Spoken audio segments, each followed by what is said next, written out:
आज सीधा सवाल में हरियाणा की हम बात करने वाले हैं, जम्मू कश्मीर की भी करेंगे, लेकिन ज्यादा निगाहें, खास निगाहें, तवज्जो जो हमारी रहने वाली है वो हरियाणा पर। विधानसभा चुनाव मुकम्मल हो गए हैं, बटन दबा दिया गया है 90 की 90 सीटों पर, और अब लाख टके का सवाल सबके जहन पर एक ही, कौन बनेगा मुख्यमंत्री?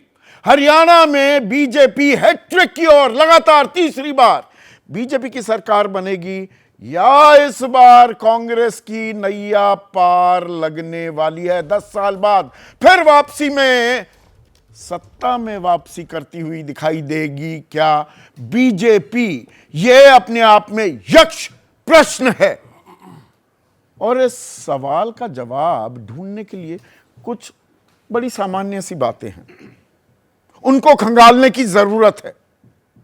सबसे पहले, अब वोटिंग पूरी हो गई है तो यह जरूरी हो जाता है कि भाई मतदान कितना हुआ, और मतदान से अंदाजा यह लगता है कि किस ओर रुझान जा रहा है। बंपर मतदान हुआ, कम मतदान हुआ क्या?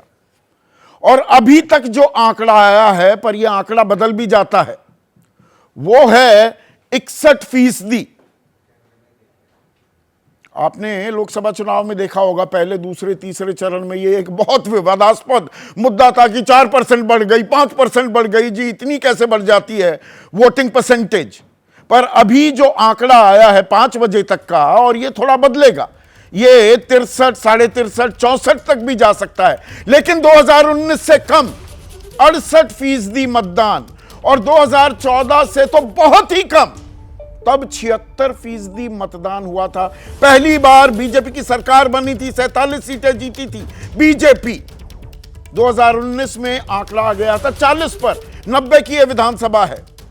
तो ये आंकड़ा क्या कह रहा है? और जब इस आंकड़े की बात करते हैं तो हमें कुछ इलाकों पर भी खास नजर डालने की जरूरत पड़ती है। 22 जिले हैं कुल मिलाकर हरियाणा में, 2 करोड़ 3 लाख मतदाता थे जिनके पास हक था अपने मत का इजहार करने का। अब इन 22 जिलों में कुछ इलाके ऐसे हैं जो पिछले 10 सालों में बीजेपी के किले के तौर पर, मजबूत गढ़ के तौर पर बनकर उभरे हैं, और इसमें फरीदाबाद और गुड़गांव, दक्षिण, इसे हरियाणा जो हम कहते हैं, यहां पर वोटिंग परसेंटेज 45 से 50 के बीच ही झूल रही है।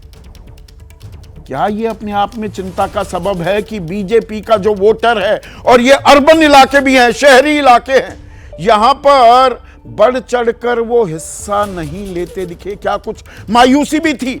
और इसी इलाके में पंचकुला भी जुड़ जाता है, ये दक्षिण से सीधे उत्तर की तरफ जंप कट मारा जा रहा है, वहां पर भी 49-50% के करीब मतदान। बाकी ग्रामीण इलाकों में बंपर, और सबसे ज्यादा वोटिंग जहां हुई वो है मेवात का इलाका, नूह, फिरोजपुर, झिरका, सोना।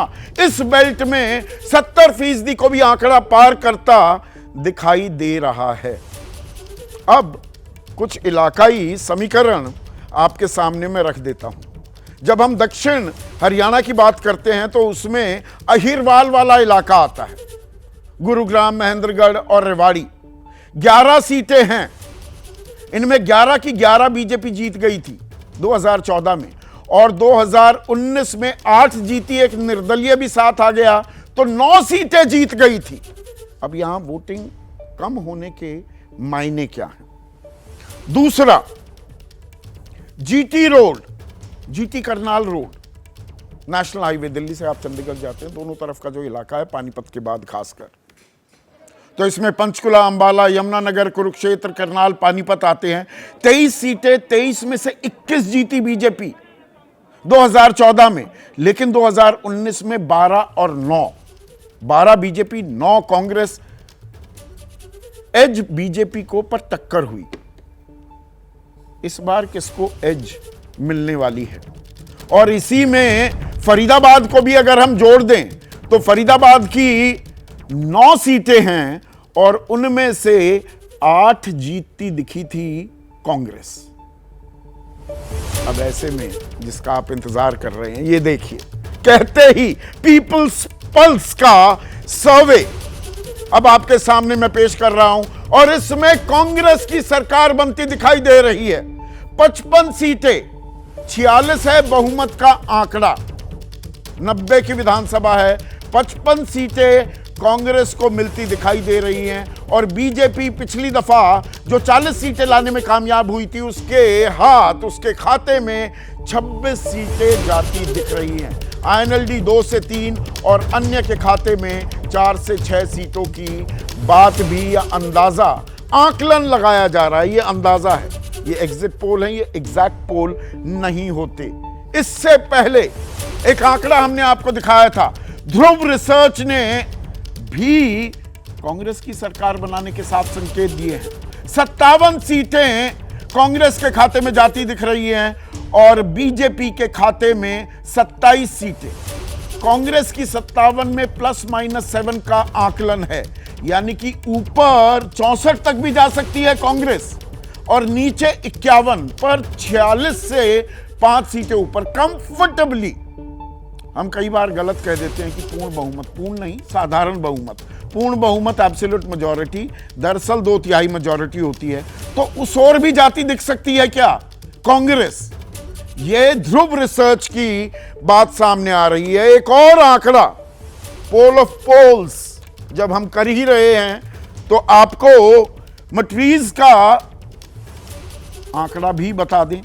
बीजेपी को वो दे रहे हैं 18 से 24, यानी 21 बीच का आंकड़ा, लगभग आधी सीटें पिछली बार के मुकाबले 40 से गिरकर 21 पर आती दिख रही है बीजेपी। और कांग्रेस 55 से 62, यानी कि बीच का आंकड़ा 58-59 हो जाता है, 60 भी पार करती दिखाई दे रही है। क्या आईएनएलडी अकेले, अभय चौटाला पिछली बार विधायक बन पाए थे 3 से 6, यानी कि 4-5 विधायक क्या बन सकते हैं और अदर्स के खाते में 2 से 8। इसमें दिलचस्प बात एक और छिपी हुई है। देखिए, कहीं भी आम आदमी पार्टी का नाम ही नहीं है। 90 की 90 सीटों पर उसने चुनाव लड़े तो आम आदमी पार्टी कहीं रेस में नहीं। और एबीपी न्यूज पर हम लगातार, सीधा सवाल में भी आपको लगातार ये कह रहे थे, ये डायरेक्ट फाइट होने वाली है कांग्रेस और बीजेपी के बीच, बाकी कहीं नहीं है। आईएनएलडी भी सिरसा 1-2 सीटों पर वो थोड़ी मजबूती दिखा रही है, वरना इंडिपेंडेंट्स हमेशा 5-7 जीतते आते हैं हरियाणा में और इस बार भी वही होता दिखेगा। और दुष्यंत चौटाला सत्ता के ताले की जो चाबी बने, 4.5 साल सरकार में उप मुख्यमंत्री रहे, उसकी गाज भी उन पर गिरती दिख रही है। वो नाराजगी कि गांव देहात में गामा में बढ़न नहीं दिया, बिल्कुल विशुद्ध हरियाणवी में बात करूं, उसका भी साफ प्रतिबिंब इन आंकड़ों में दिख रहा है। तो ऐसे में आज का सीधा सवाल आपके स्क्रीन पर, और सवाल क्या है भाई, हैट्रिक लगेगी क्या? तीसरी बार बीजेपी सरकार या कांग्रेस की नैया पार? और हरियाणा में कम मतदान, किसका नफा किसका नुकसान? चर्चा में मेरे साथ बीजेपी के वरिष्ठ नेता हैं, लेकिन आज राजनीतिक विश्लेषक, सफोलॉजिस्ट भी हैं वो कमाल के, सुधांशु मित्तल। कांग्रेस में लंबे समय रहे, राष्ट्रीय सचिव भी थे, अब राजनीतिक विश्लेषक की भूमिका में है पंकज शर्मा। वरिष्ठ पत्रकार दिबांग, इन्हें दबंग दिबांग कहता हूं मैं, आदेश रावल, युवा हैं पर तजुर्बा काफी कुछ है, हरियाणा को भी ट्रैक करते हैं, राष्ट्रीय राजनीति में क्या असरात होते हैं हरियाणा की राजनीति के, उसका आकलन भी करते हैं। और सीएसडीएस के प्रोफेसर संजय कुमार, देश के सबसे बड़े चुनावी विश्लेषकों में से एक। सीधा सवाल यह है, कम मतदान कुछ कह रहा है क्या? संदीप, आपने कम मतदान का जिक्र किया, लेकिन इस बात को देखना चाहिए कि कम मतदान कहां हो रहा है। आपने इस बात का जिक्र किया, फरीदाबाद और गुड़गांव का जिक्र किया, और पंचकुला का जिक्र 50 से ऊपर नहीं जा रहा है वहां। ये सब अर्बन सेंटर्स हैं और इन अर्बन इलाकों में बीजेपी की बढ़त लगातार हमेशा बनी रहती है। बीजेपी का वोट जो जनाधार है, मैं ये नहीं कह रहा कि सिर्फ बीजेपी को अर्बन इलाकों में वोट मिलता है, लेकिन तुलनात्मक दृष्टिकोण से अगर देखें तो बीजेपी का सपोर्ट बेस अर्बन इलाकों में कहीं ज़्यादा है ग्रामीण इलाकों से। तो अगर अर्बन इलाकों में वोट टर्नआउट बहुत कम हो रहा है, आपने जिक्र किया लगभग 50 से भी कम है, और एवरेज टर्नआउट 60-65 के करीब जा रहा हाँ। है।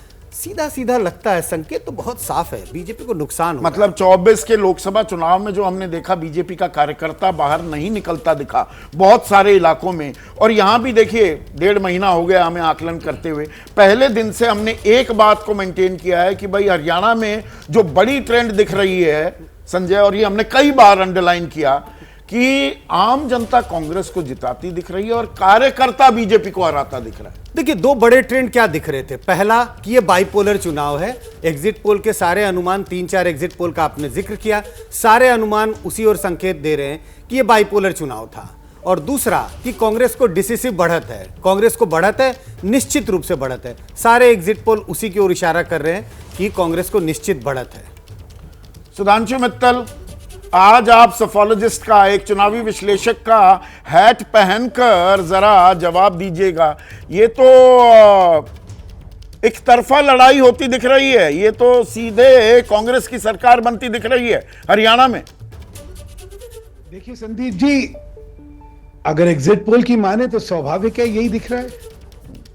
अब जिसके पक्ष में नहीं जाता वो तो हमेशा ये कहेगा कि भाई अभी तो आने दीजिए, और ये तो इसमें, इसकी प्रणाली में ये दोष है वो दोष है। मैं ये सब नहीं कहूंगा।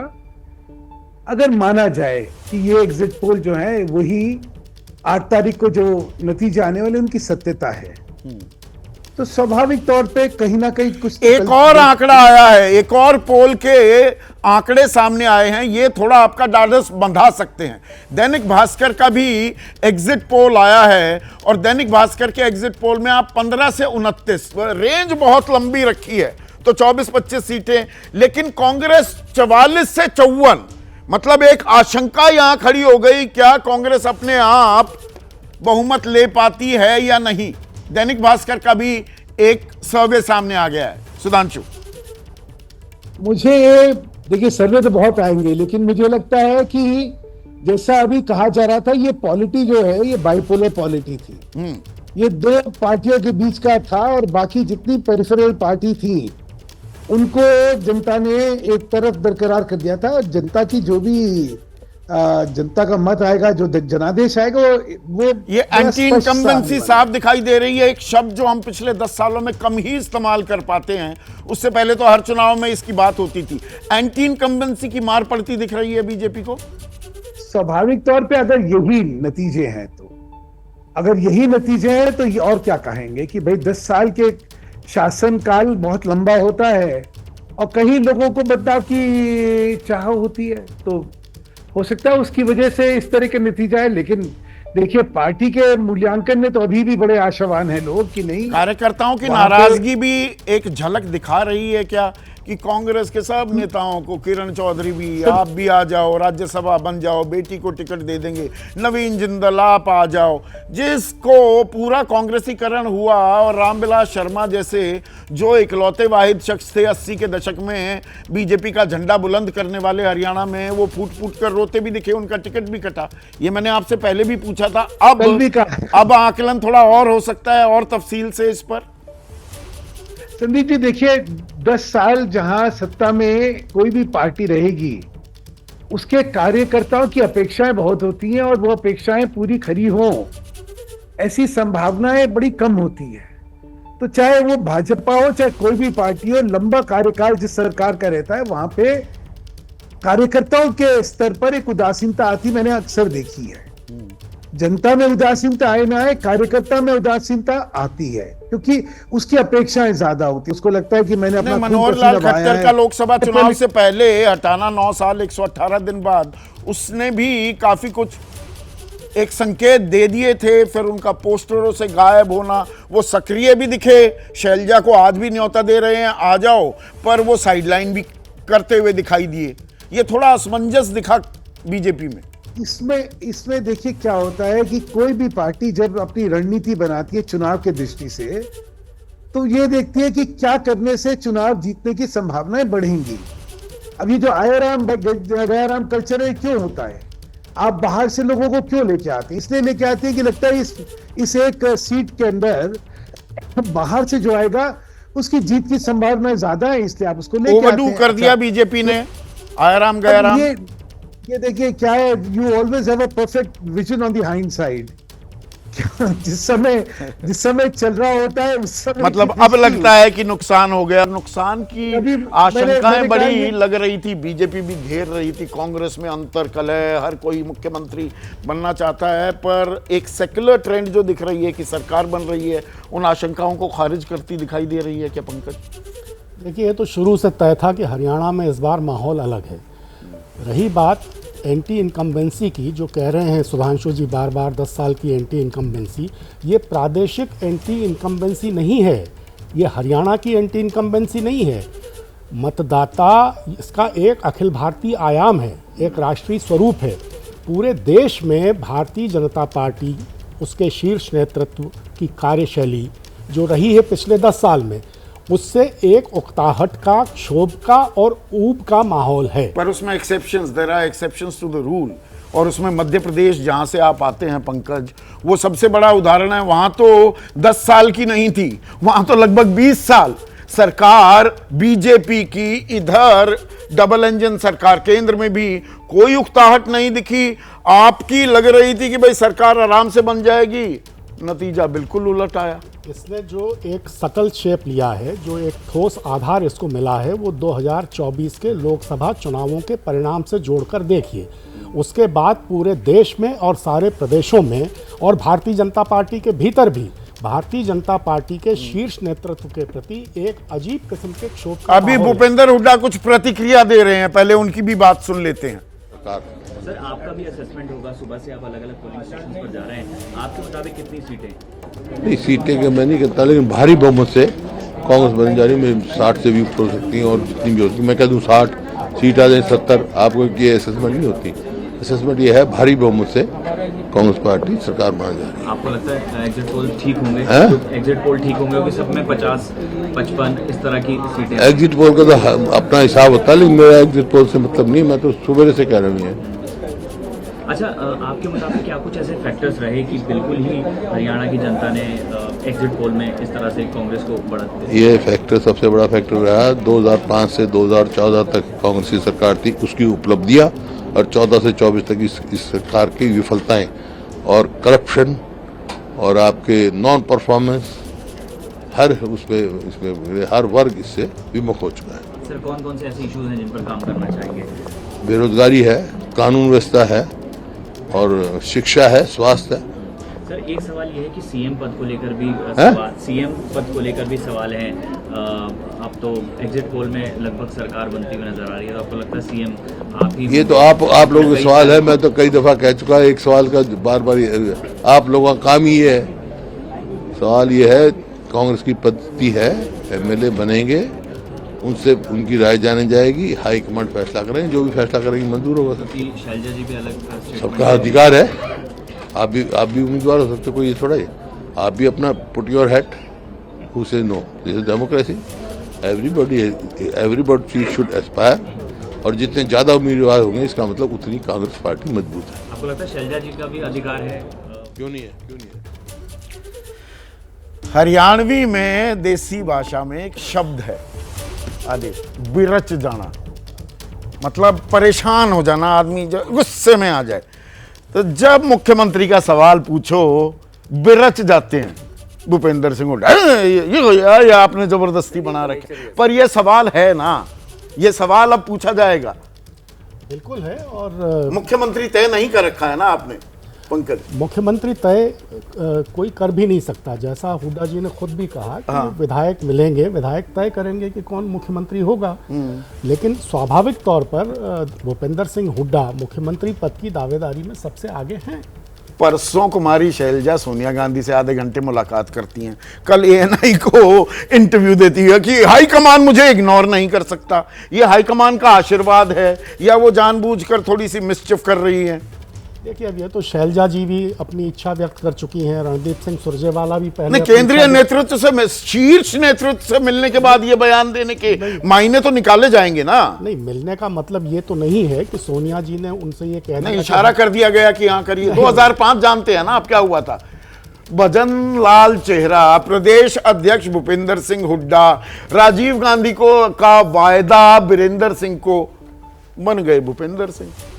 नहीं, मुलाकात सोनिया जी से शैलजा जी की उसका अपना एक अलग महत्व है। अब क्या बातचीत हुई है तो किसी को पता नहीं है, और मुझे नहीं लगता कि कभी ऐसा होता है कि इतने बड़े स्तर पर किसी को ये इशारा कर दिया जाए कि हाँ आप मुख्यमंत्री होंगे। ठीक है दिबांग, इतने आपने चुनाव देखे और यहाँ पर भूपेंद्र सिंह हुड्डा वो फिगर्स देते नहीं हैं अमूमन, पर यहाँ पर दे भी दी कि 60 उससे ऊपर भी जा सकती हैं, 70 भी आ जाएं फिर मेरे पीछे पड़ोगे।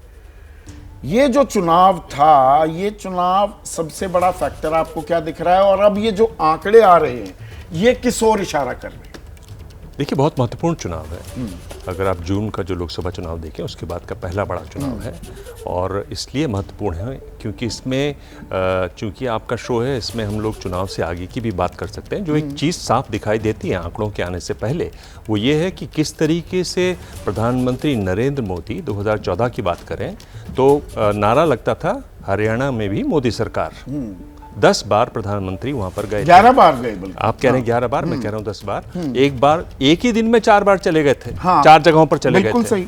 इस बार कुल मिलाकर वो 4 उन्होंने रैलियां की। क्या और दिखाता आखिरी है? 3 दिनों में, जबकि राहुल गांधी आखिरी 4 दिनों में पूरा जोर लगा रहे थे संकल्प यात्रा, प्रधानमंत्री ने आखिरी जो लास्ट माइल कवरेज होती है उस वक्त वो हरियाणा में नहीं दिखे। और नारा क्या लगा? भरोसा दिल से, बीजेपी फिर से, मोदी जी का नाम गायब है। आप बड़े बड़े पोस्टर लगते थे, उसमें हमने देखा कि ऐसे चुनाव रहे जिसमें मुख्यमंत्री नहीं दिखाई देते थे, सिर्फ प्रधानमंत्री दिखाई देते थे। अगर आप देखें हरियाणा में जो पोस्टर छपे हैं उनमें 10-12 फोटो ऊपर लगे हुए हैं, उनमें एक चेहरा प्रधानमंत्री मोदी का भी है।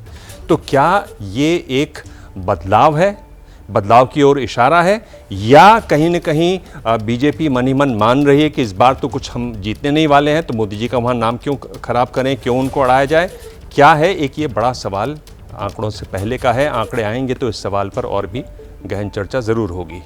मैं दूसरा सवाल यह कि क्या इन चुनावों का जिस तरह से जो आंकड़े आ रहे हैं, और सब जो भी वहाँ से घूम कर आए हैं, आप भी बता रहे हैं, आपकी अच्छी पकड़ है हरियाणा पर कि एकदम एक तरफा चुनाव है, साफ दिखाई दे रहा है, संजय भी इस बात को कह रहे हैं। तो एक तरफा चुनाव अगर ये हो गया है तो क्या इसका असर महाराष्ट्र पर दिखाई देगा? क्या इसका असर झारखंड पे दिखाई देगा? नहीं, क्या जो यहाँ पर बिल्कुल दिखाई दे रही है। क्या नाराजगी? ये क्या एक मुद्दों का खाका भी तैयार हो रहा है हरियाणा में? हम 3 मुद्दे और बाद में एक चौथा भी हमने जोड़ा, जवान, किसान, पहलवान, जिसमें पहलवान में मतलब महिलाओं का यौन शोषण और उत्पीड़न का सवाल, और एक संविधान।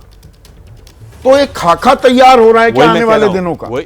वही मेरा पॉइंट वही था कि क्या जो नाराजगी है किसानों की, क्या जो नाराजगी है दलितों की, अग्निवीरों की यानी युवाओं की, जो बेरोजगार युवा हैं खासतौर पर, जाटों की जो यहाँ पर एक बहुत बड़ा समुदाय रहा, क्या पहलवानों की जो एक तरीके से नाराजगी है, उसमें बीजेपी कुछ कमी कर पाई कि नहीं कर पाई? तो बीजेपी के प्रवक्ता हमने सुना कि भाई ये काठ की हांडी, मुझे लगता है काठ की हांडी नहीं है। काठ की हांडी इसको कहना एक तरीके से एरोगेंस होगा। इस चीज को समझना चाहिए। और क्या आगे कोई रास्ता निकलता दिखाई देता है बीजेपी के लिए? देखिए, आपने एरोगेंस शब्द इस्तेमाल किया, 1 मिनट रुकिएगा। और क्योंकि मैंने बिरज जाते हैं, 2 दिन पहले आदेश कार्यक्रम पर थे दिबांग, और एरोगेंस का भी हरियाणवी में तर्जुमा होता मरोड़। और बड़ा फैक्टर क्या होगा जो चुनावी नतीजे तय करने वाला है? तब आदेश ने कहा था कि मरोड़ होने वाला है, या मरोड़ सत्ता का मरोड़ मिटानी है, वो घमंड मिटाना है। मैंने न्यू लगा, मरोड़ से कहीं गहरा शब्द है एरोगेंस। मेरे ख्याल से एग्जैक्ट ट्रांसलेशन उसका नहीं हो रहा, हालांकि ये भाषा की क्लास नहीं है। मरोड़ में वो चीज नहीं है जो एरोगेंस में है। अच्छा मरोड़ में निचोड़ का भाव भी है, एरोगेंस में उसका भाव नहीं है। एरोगेंस में डिक्टेटरशिप का भाव है। तो ये भाव है कि मैं जो कहूंगा वही उसको मरोड़ कह दीजिए, उसकी झलक दिख रही है अभी इन आंकड़ों में, या ये एग्जैक्ट पोल नहीं है? मैं ये सालों से ये बात इस पर मेंटेन रहा हूं, ये एग्जिट पोल है, एग्जैक्ट पोल नहीं है। एग्जिट पोल का डाटा आप देख लीजिए, कहीं भी बीजेपी जो है वो उसका जो नंबर है मुझे अच्छा लग रहा है वो, क्योंकि 10 साल राज करने के बाद भी अगर आप 25 पे 30 पे जाके खड़े हो, 25-30 आती है तो मैं कहूंगा BJP should be thanking it's stars. हाँ, और सबसे बड़ा कारण क्या है? क्योंकि रीजनल पार्टीज को नकार दिया लोगों ने। सेम पैटर्न है जो लोकसभा का पैटर्न था। तो मुझे ऐसा लग रहा है कि नहीं, हमें ये भी, और जो दर्शक हरियाणा की राजनीति से वाकिफ नहीं है, ये कोई गढ़ नहीं है हरियाणा बीजेपी का, इसलिए बहुत सारे नेता कार्यकर्ता इंपोर्ट भी किए गए। 2014 से पहले कभी भी दहाई के आंकड़े में भी नहीं आई बीजेपी। इस बार का जो लोकसभा चुनाव हुआ था उसमें 10 में से 6 उम्मीदवार बाहर के कांग्रेसी थे। हाँ 10 में से 6 कांग्रेसी थे। तो जब जो बीजेपी के कार्यकर्ता काम कर रहे थे जमीन पे सालों से, उनको सत्ता में आपने भागीदारी नहीं दी। एक बड़ा इशू था ये। इस बार भी उसके बावजूद लोकसभा चुनाव हारने के बाद भी आपने क्या किया, आपने राज्यसभा दी किरण चौधरी को कांग्रेस पार्टी से लाके, फिर उनकी बेटी को टिकट दी, फिर आपने राव इंद्रजीत की बेटी को टिकट दी। तो ऐसे करते करते करते वो घड़ा जो है ना भर गया। और फिर जो मैं बार बार कह रहा हूँ कि मनोहर लाल खट्टर की जो एंटी इनकम्बेंसी थी, जो उनसे नाराजगी लोगों की थी, जो उनको हटाया गया था कि मार्च में आपने हटाया, और उसके बाद जब रिजल्ट आया वो दिखा भी कि हाँ उनके प्रति नाराजगी थी। नायब सिंह सैनी को लोगों ने एक्सेप्ट नहीं किया। और नायब सिंह सैनी को क्या वो खुली छूट भी दी गई आदेश। एक दिलचस्प बात देखिए, BJP is a well oiled machine, election machine. हर चीज सोच समझकर चरणबद्ध तरीके से की जाती है। पर मैं 16 अगस्त को जब चुनावी तारीख का ऐलान हुआ तो 3 बजे ऐलान हुआ, घोषणा हुई, 11 बजे तो नायब सिंह सैनी कह रहे थे अभी चुनाव की घोषणा नहीं होने वाली। बहुत सारी सरकारी योजनाओं की घोषणा नहीं की गई थी, ऑन होल्ड था। तो left hand doesn't know what the right hand is doing. ये बीजेपी के साथ होता दिखा है, ये अमूमन दिखता नहीं है। ये मोदी जी के रिजीम में बनाए हुए तमाम मुख्यमंत्रियों के साथ दिक्कत है कि आप उनको सीएम बनाते हो क्योंकि वो कमज़ोर होते हैं, उनके पास इनकी जो लोग दिल्ली से जाते वो स्टेट चलाते हैं। एकमात्र मुख्यमंत्री ऐसे हैं उत्तर प्रदेश के जिनका अपना एक स्टैंड है, जिनकी अपनी एक स्पाइन है। अदरवाइज सारे मुख्यमंत्रियों को दिल्ली से डिक्टेट मिलती है कि आपको ये करना है, ऐसे करना है। आप देखिए सत्ता आपकी केंद्र में और आपको ये कहना पड़ रहा है कि हमारा छुट्टियां बीच में पड़ रही हैं, आप इलेक्शन की डेट को आगे बढ़ा दीजिए। तो क्या आपने चर्चा नहीं की थी पहले बैठ के? बातचीत नहीं हुई थी? चीफ मिनिस्टर कह रहे हैं कि चुनाव देखते हैं कब होगा, पता नहीं, उस दिन घोषणा हो जाती है। चीफ मिनिस्टर करनाल से उपचुनाव लड़कर चीफ मिनिस्टर बनते हैं और करनाल से वो सीट उनको नहीं दी जाती, उनको लाडवा भेज दिया जाता है। नहीं, उससे पहले नारायणगढ़, फिर कुरुक्षेत्र, हाँ, फिर लाडवा घुमाया जाता है, घुमाया जा रहा चीफ मिनिस्टर हाँ। को। नहीं, करनाल लड़े, फिर बाकी लोगों ने कहा कि नहीं अब इस बार इनको करनाल मत लड़वाइएगा।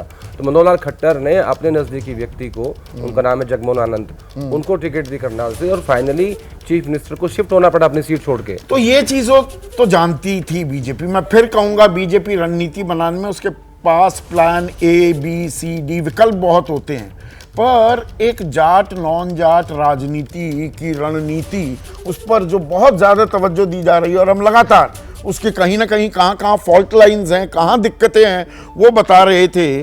तो मैं फिर से वो आंकड़े जो देखे, 52% जाटों ने 2019 के लोकसभा चुनाव में बीजेपी को वोट दिया था।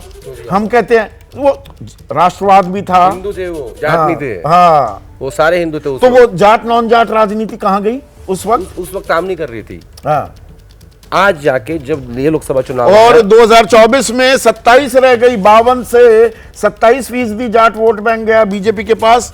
कांग्रेस के पास 35 से बढ़कर 64% हो गया। 19 का चुनाव जो हुआ था वो राष्ट्रवाद पे हुआ था, उसमें सब हिंदू थे, और 24 के चुनाव में आते आते सब जातियों में कन्वर्ट हो गए। इसीलिए एक मेजर सेटबैक मुझे लगता है। और इसमें दलित वोट बैंक की भी बात कर लें, 2019 में ये CSDS के आंकड़े हैं, तो मैं थोड़ा आपके पास भी आऊंगा अभी संजय। 51% दलित वोट बीजेपी के पास गया 2019 में।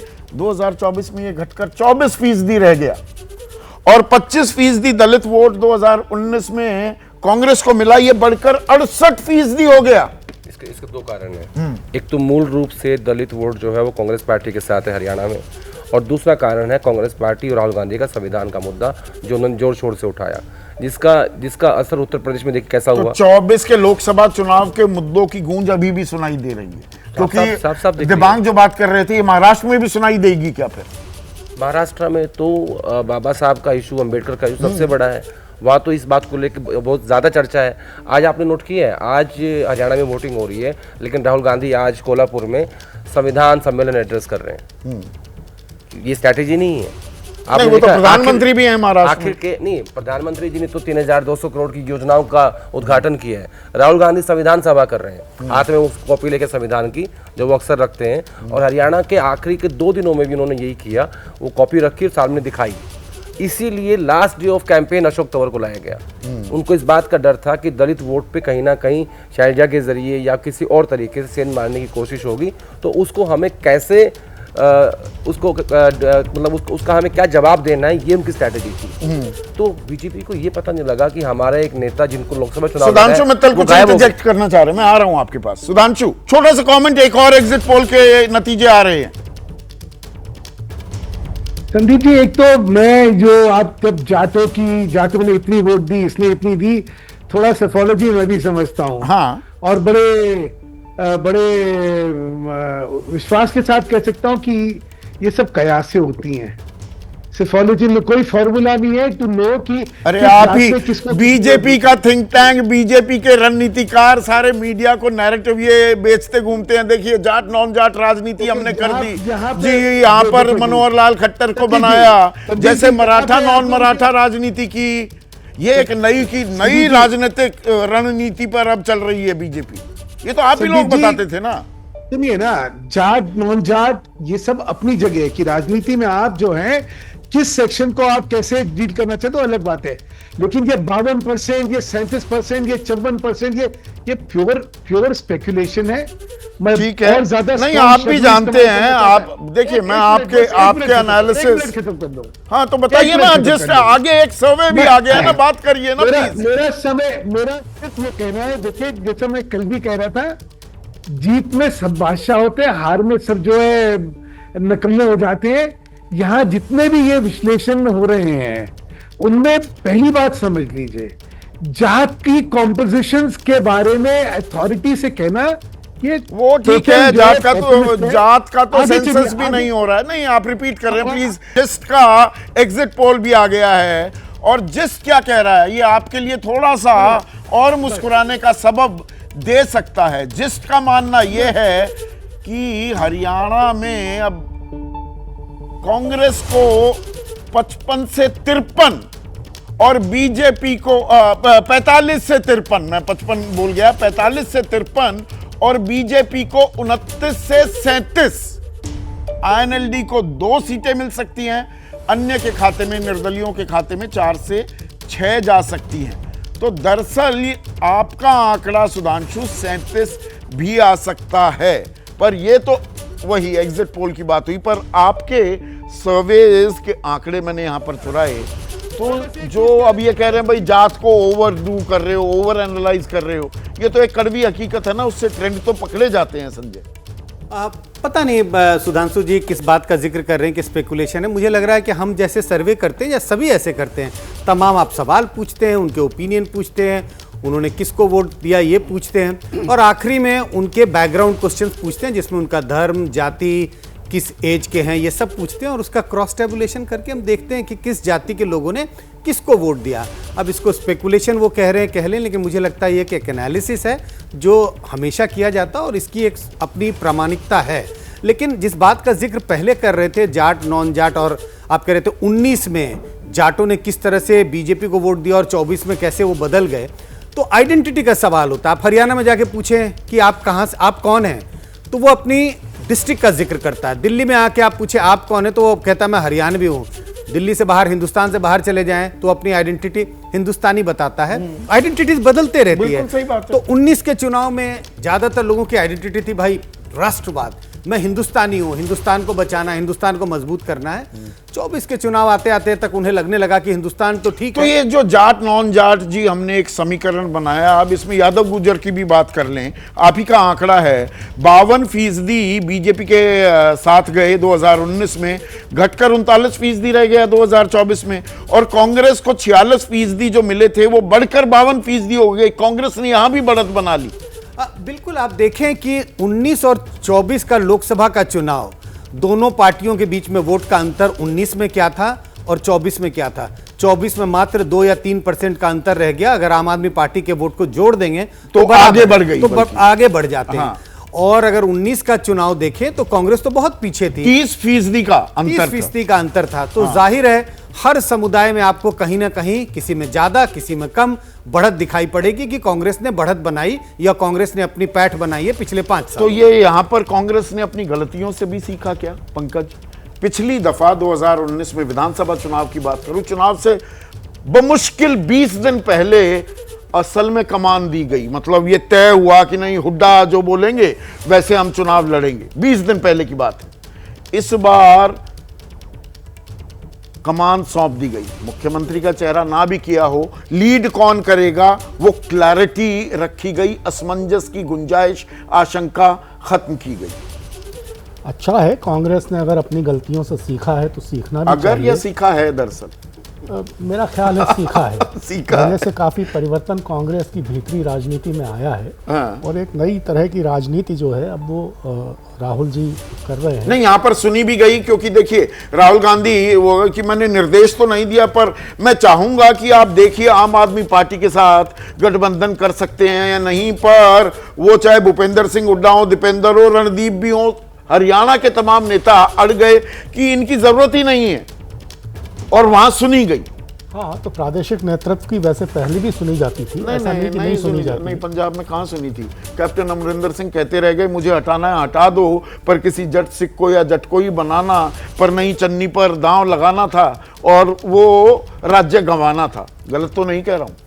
ठीक कह रहे हैं आप। तो प्रादेशिक नेतृत्व की जो सुनवाई है वो पहले से ज्यादा ठोस होने लगी है। ये कांग्रेस के लिए सुखद है, और मुझे लगता है कि हर प्रदेश में कांग्रेस को इसी तरह की रणनीति अपनानी चाहिए कि जो प्रादेशिक नेतृत्व है उसको पूरा सम्मान मिले, पूरी उसकी बात सुनी जाए और उसी के आधार पर फैसले हों। जैसा हरियाणा में हुआ है तो इसके अच्छे नतीजे आए। पीडीपी जिसके साथ गठबंधन करने से कांग्रेस और नेशनल कॉन्फ्रेंस ने साफ मना कर दिया, वो कह रही है कि भाई अगर त्रिशंकु विधानसभा होती है तो हम बीजेपी को रोकने के लिए कांग्रेस एनसी को समर्थन दे सकते हैं। एग्जिट पोल के बाद यह बड़ा बयान आ रहा है, वहां पर त्रिशंकु विधानसभा के आसार दिख रहे हैं। मेरे सहयोगी आसिफ कुरैशी जुड़ गए हैं मेरे साथ फोन लाइन पर। आसिफ, ये त्रिशंकु विधानसभा में अब दरकार पड़ेगी या एक वो पुरानी कहावत है ना, बेगानी शादी में अब्दुल्ला दीवाना, एनसी और कांग्रेस हाथ ही नहीं मिलाना चाहते पीडीपी के साथ, अब वो जबरदस्ती गुंजाइश तलाश रहे हैं क्या? बिल्कुल संदीप, अगर इस समय आंकड़ों की बात करें तो ज्यादातर सर्वे में एनसी कांग्रेस गठबंधन को बहुमत मिलता हुआ दिख रहा है, लेकिन पीडीपी का यह मानना है कि जो वोट जमीन पे हुआ है, जो वोट परसेंटेज हुआ है, उसके अनुसार पीडीपी के बिना कोई भी सरकार बनना संभव नहीं होगा, इसीलिए पीडीपी की जरूरत पड़ सकती है। जहां तक एनसी कांग्रेस का सवाल है तो एनसी भले ही पीडीपी से कनी काटती रही हो, उनसे दूर जाती रही हो, कांग्रेस हमेशा ये चाहती रही है कि तो सत्ता में वो कहते हैं ना स्टेक चाहती दिख रही है पीडीपी। अभी तो ये भी पता नहीं कि त्रिशंकु होगी या नहीं होगी, या सीधे सीधे सरकार भी बन सकती है। पर पंकज ने एक बड़ी बात मानी, आदेश, आप भी सालों से कांग्रेस ट्रैक कर रहे हैं, कांग्रेस का आला कमान स्थानीय नेतृत्व पर सही मायने में भरोसा करते दिखा इस बार हरियाणा में, या वहां भी पेच डाले रखे? आप जाओ 1 साल पहले, हाँ। राजस्थान में, छत्तीसगढ़ में, मध्य प्रदेश में, तीनों जो वरिष्ठ नेता थे, भूपेश बघेल, अशोक गहलोत और कमलनाथ, उन पर भरोसा नहीं किया गया? पूरा भरोसा किया। अब आपने बात की भूपेंद्र हुड्डा की, 2022 का जब पंजाब का उत्तराखंड का रिजल्ट आया था, मुझे अच्छे से याद है, और कांग्रेस पार्टी उसमें बुरी तरीके से हारी थी, उत्तर प्रदेश में उसमें शामिल था, तब भूपेंद्र हुड्डा ने G23 को डिसमेंटल किया था। प्रियंका गांधी ने उनको ये बात कही थी, और उसके बदले में फिर ये तय हुआ था कि अब हरियाणा की कमान भूपेंद्र सिंह हुड्डा को मिलेगी, और उदय भान को, जो कि हुड्डा साहब के नज़दीकी माने जाते हैं, उन्हें प्रदेश अध्यक्ष बनाया गया था, और भूपेंद्र हुड्डा को विधायक दल का नेता। तब से शुरू होती है हरियाणा की ये कहानी, जो जहां हम आज पहुंच रहे हैं, और जहां 8 तारीख को पहुंचेंगे, और जहां उसके बाद जब वो शपथ लेंगे, जो भी शपथ लेंगे, तब पहुंचेंगे। इसका बैकग्राउंड ये है। पर उसके अंदर भी थोड़ा बहुत वो जो शरारत की गुंजाइश फिर भी बनी रही, और कुछ न कुछ संकेत भी मिलते रहे। 2005 अभी भी एक रियलिटी हो सकता है? मुझे लगता है 2005 से भूपेंद्र सिंह हुड्डा ने बहुत कुछ सीखा है, क्योंकि वो तो थे ना उस घटनाक्रम में। आदमी वो गलती कैसे दोहराएगा जहां वो खुद मौजूद था?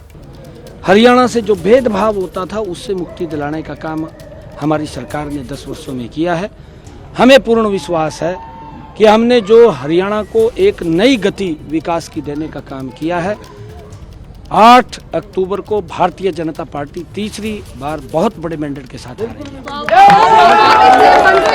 है। सरकार की ताल ठोक रहे हैं, पर आपने क्या ये महसूस किया, और हमने कई बार इस बाबत चर्चा भी की दिबांग, कि बीजेपी इस चुनाव में, हरियाणा विधानसभा चुनाव में, कांग्रेस की 10 साल पहले की अतीत की गलतियां गिनाने में ज्यादा मसरूफ दिखाई दी बजाय इसके कि अपनी उपलब्धियां गिनाए।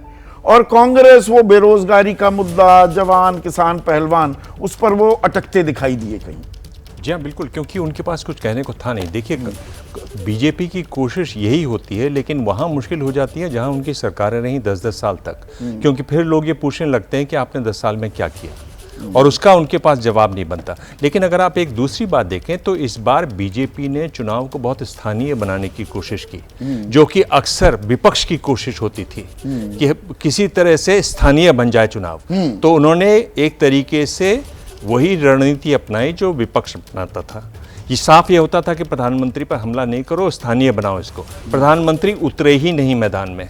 और दूसरी जो आप बता रहे हैं 2019 की जो आप बात कर रहे हैं, तो देखिए जितने भी समुदाय के आपने नाम लिए उनमें कोई भी ऐसा नहीं है, कोई भी समुदाय ऐसा नहीं है, चाहे वो दलित हों, अहीर हों, गुजर हों, जाट हों, किसी का भी जो आंकड़ा है ना वो 50% कम नहीं रहा। इस पे बदलाव हुआ। इस बार मैं आपको कह रहा हूं कि बीजेपी वहीं जाएगी, यानी पंजाबी वोट और अगड़ों का वोट उनको मिलेगा। ब्राह्मण जिस तरह से उन्होंने उम्मीदवार उतारे हैं वो इसका संकेत साफ देता है।